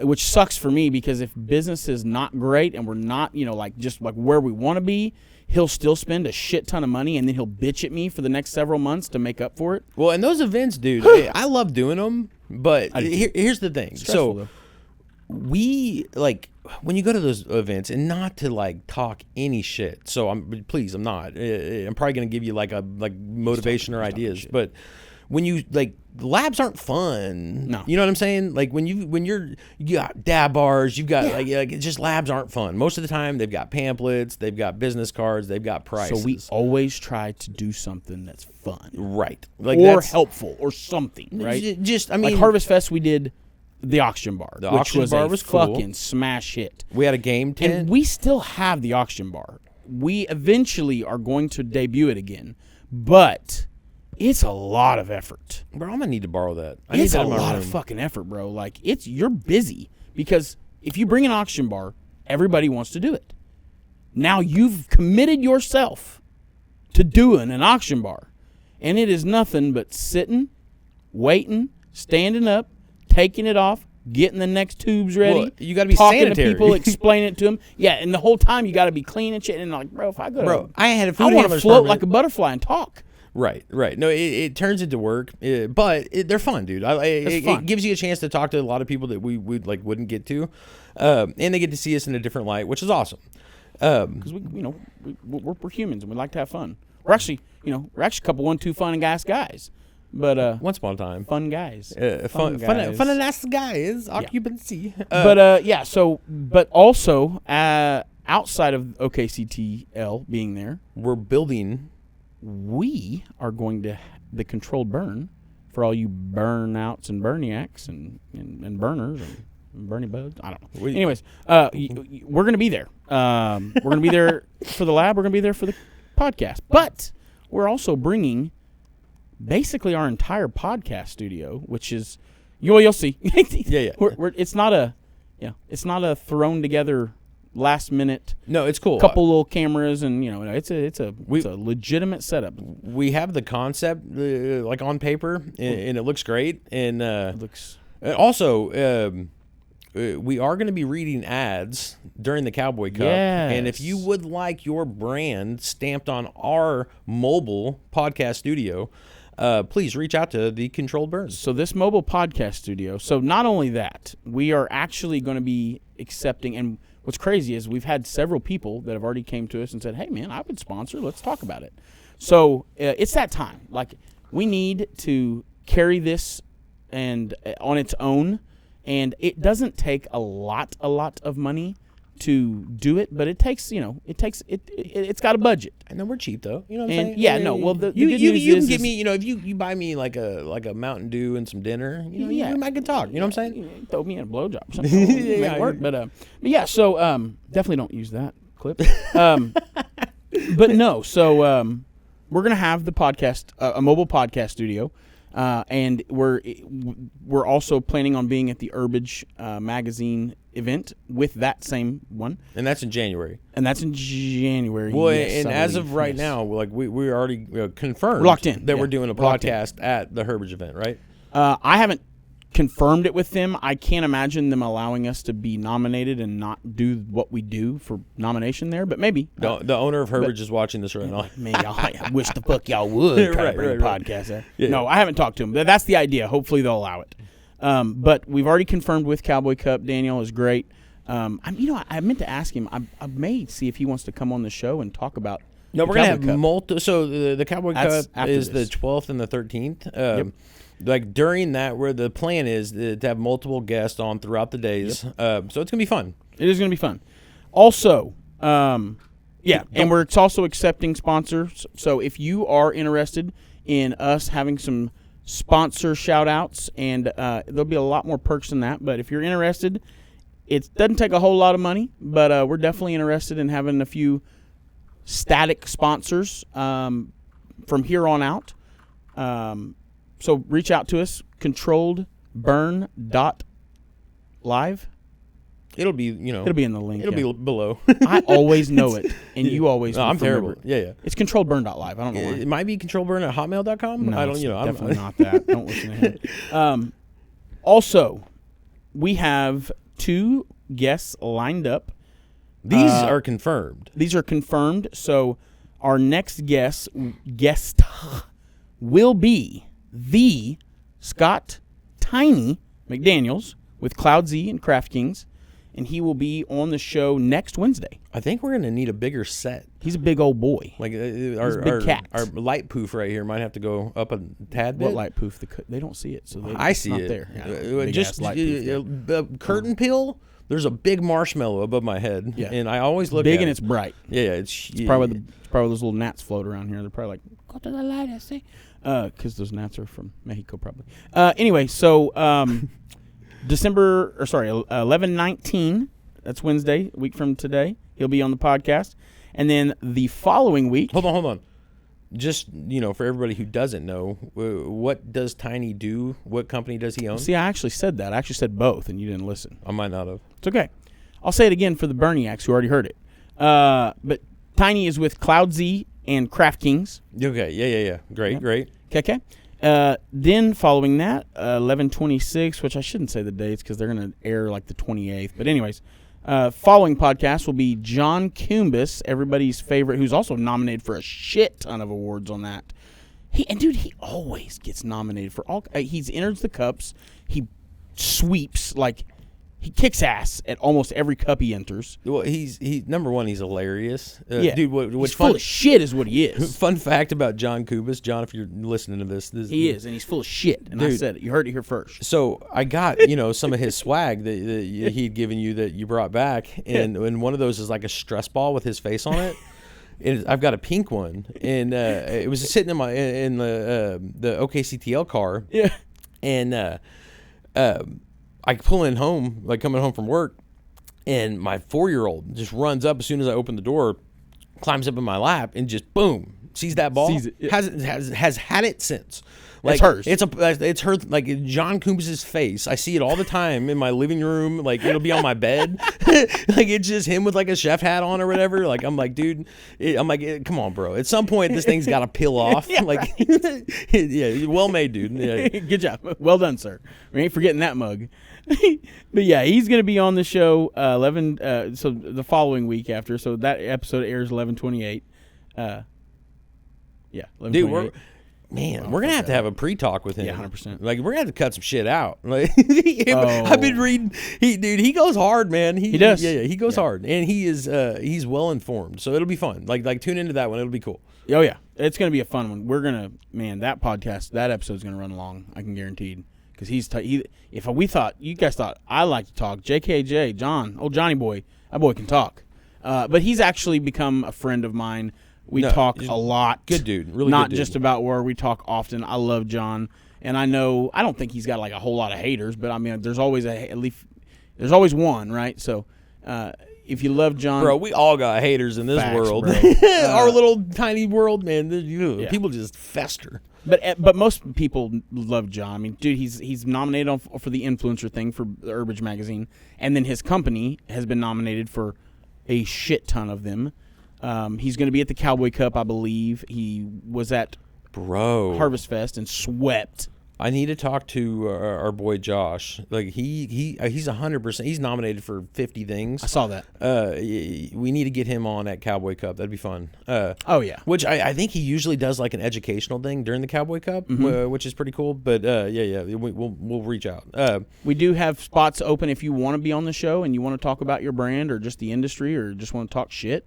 Holler at us, bro. We're gonna be out there. We'll make it happen. Chico. With that Best Dispensary, I talked to him. He's already confirmed he's going to definitely come on and make got some stuff to say. Yeah, that'll be cool. Dude, we're going to have somebody who's just been waiting to shit on us. It's just going to be like, they're going to sign up on the guest spot. We're going to be like, hey, man, nice to meet you. Tell us all about you. Fuck you. Fuck both of y'all. You're going to just beat the shit out of us in that little booth. We're going to be trapped. That probably won't happen. But yeah, I'm with you. Yeah, I'm just saying, man. I don't have any hate in my heart. So I'm just sitting here. Not even a little? There might be there's a scotch. There might be just a touch, but well, we had a lot of other stuff that we probably should have talked about, but we'll circle back to it. It's we're pretty close to Thanksgiving. It is what it be. I'm ready to fuck some Thanksgiving up. Dog, I'm real quick ready. Favorite Thanksgiving side before we close it out? Sweet potato casserole. All right, hold on. My wife's sweet potato casserole. Yeah, good save there. It's turkey or ham? I mean, on Thanksgiving? Yeah. Turkey. Okay. Crazy. All right. That's not even, I mean, Well, it's there's nice. a lot of people It's that nice would to have not a say- ham laying around. Oh, for sure. you See, know. I grew up, we had both always. Always. Pretty Yeah, much I've never always. not had both. There was one time where I left the gizzard pack, the little You cooked it with it in there? dog. Well, Oh, fuck, it was turkey up on crazy it. because I'll never forget it because I cooked this turkey in like where it usually is. I'm like, it's not in there. I'm like flashlighting it. I'm like, dog, this one just didn't come with it, I guess. And so I cooked this turkey, and like a few hours into cooking this turkey, I Smelt the funk. I'm like, Yeah, buddy. that's a weird smell, and it ruined it. I mean, because when I finally opened it, there was like a layer of skin that I'd had to break apart to get to it, and I just didn't see or know. Ruined it, and I was so mad about it because I mean, I injected this thing with like 5 different injectors. Oh, yeah. I still ate it because I was like, I'm not wasting this meat. But you could taste it in the meat. Yeah, it was a little sour. It was terrible. I was the only one, but And that's how, you're not the. I want you to know you're not alone in that. Like I know for a fact several people have done that. that's a mistake you make one time. Oh yeah, you That's never make that mistake again for sure. Especially as a dad. I'll Bro, never ruin a last turkey year, again. I spatchcocked a turkey. You for said the what? First time. Yeah, that's right. Hold I on, did hold it. on. I spatched the fuck out of that cock. You spatchcocked? I spatchcocked a turkey. No, that sounds like it came from Poland. Like what are you saying? So I smoked a turkey, but spatchcock is, in my opinion, the best way if you're going to smoke it and you don't want it to be dry. So spatchcock is basically where you breast side of it, you cut it straight down. Bro, I'm getting kind of turned on over here. You're talking about spatchcocks and breasts? Oh, what yeah. are we doing? Oh yeah, no, I spatched the cock all up in that breast of that turkey. But so you take it breast side up, right, and then you basically cut it straight down the middle of the breast, and then you turn it over, and then you grab it, peel it out, and then smush it down. So the turkey is like laid out, like effectively half its depth, but you smoke it that way. It sounds unnecessary, but dude, for it to like cook evenly, it cooks it quicker. First of all, it cooks it evenly, and it doesn't. It is a lower chance it's going to be dry. But you're smoking it? Doing I that? smoked it to do it. Yeah, I don't think you. I think you can bake it. It's like spatchcock it to See, bake it too. I don't but like I just don't smoking know. a turkey though. I Dude, like 'em you juicy, say that, bro. brother. That shit was. I mean, don't get me wrong. My favorite way to do a turkey is still deep frying it by far. We found turkey bags. Yeah. Like doggy, like because I always would do like injectors, and then put like foil over it and bake it or whatever. Sure. No. Well, that's Like, how we all grew up. Doing it, pretty much. You get a turkey bag, and you put it in there. You eject it there, then you tie the bag off, and then you like, That's how you keep it from getting dry. The bro. turkey bag's It's the secret. juiciest turkey you done ever ate. My smoked turkey was badass. So I've smoked a couple turkeys, and every time I've smoked them, like they were good, but they could have been more moist, right? Like no matter what I did, dude, and I've like babysat them. Dry turkey's rough. It's rough, right? Yeah. And you got to have a lot of gravy. But I'm gonna tell you right now, dude, I smoked that bitch, and I did the spatchcock, bro. That shit was bomb.com. Out of this world good. Cooked quicker, cooked evenly. Flavor was killer, but I mean, the flavor, that's about how you season it and baste it. But man, it was so damn good, bro. Oh man, I'm ready for Thanksgiving. You gonna be spacking some cocks again, or I'm gonna do it. No, I wouldn't. I think sounds we're gonna aggressive. I think we're gonna be guests this year. Are you? You aren't gonna cook? Yeah, I mean, I may do a dessert. I may do my green bean casserole, and that's probably about it.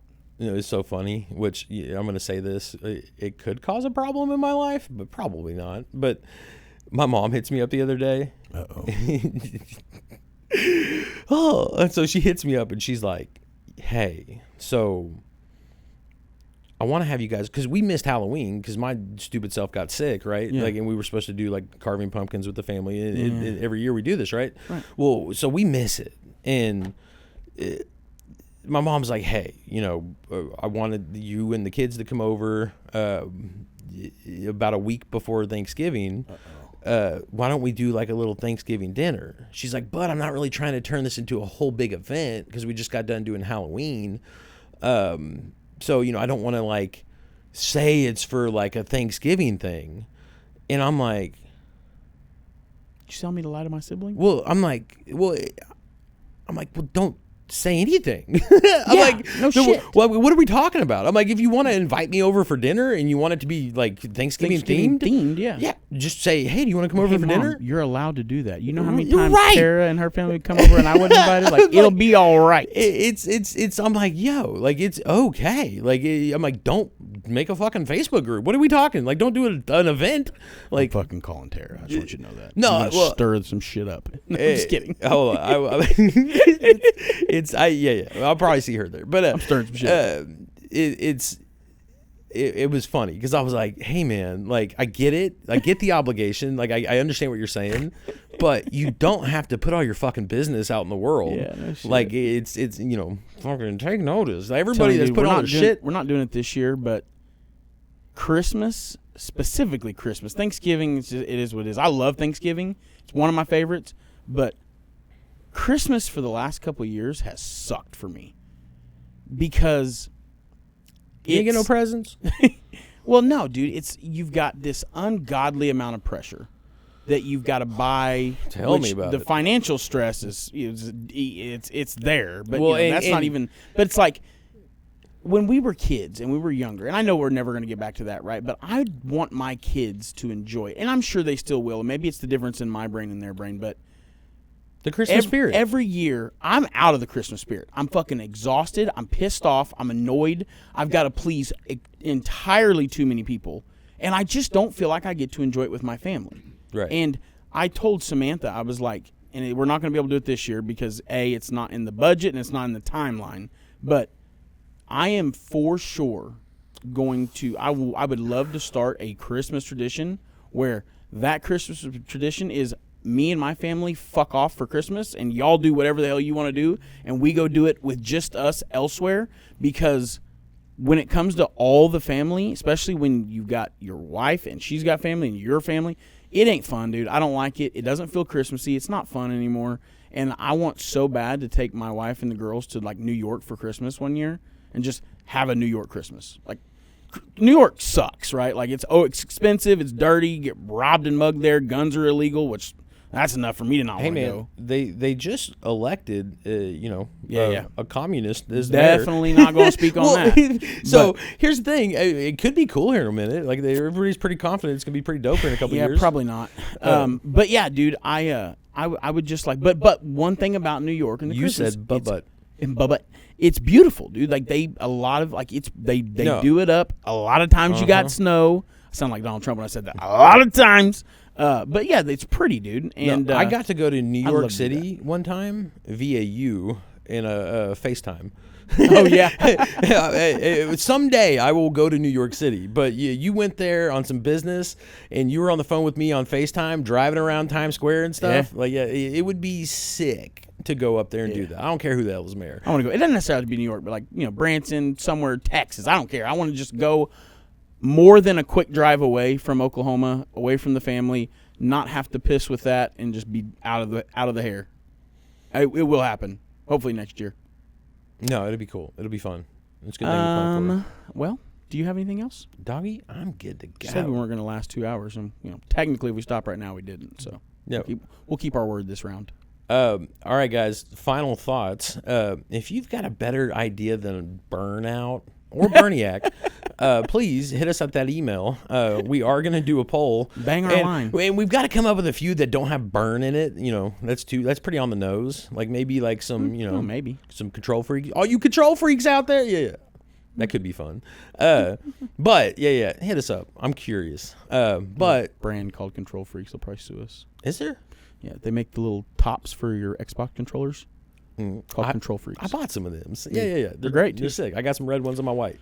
But Hey, I'm Brandon Fountain. damn you event guy over there. You beat me to the Don't the touch thing. my events. Well, I guess I'm Shane Davis, and we are the Controlled Burn. Yes, we are. See you later. Peace.